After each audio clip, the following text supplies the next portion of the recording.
సరే ఇప్పుడు ఎందుకు ఇంత కోపం ఎందుకు అన్నా? కోపం ఎందుకన్నా నీకెందుకన్నా? అలా మీద అంత కోపం ఎందుకన్నా?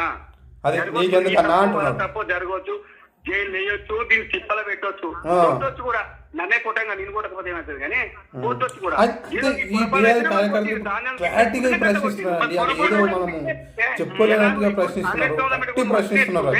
ఇట్లా అవుతుంది నీ పని. మరి మైపాల్ యాదవ్ డప్పు కొట్టుకుంటా మాట్లాడండి.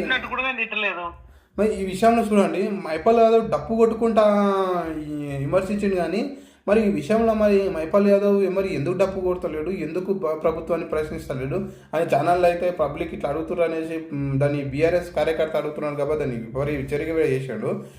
అది ఏంటి అసలు అర్థమవుతలేదు. ఇంకా చూపిస్తాం.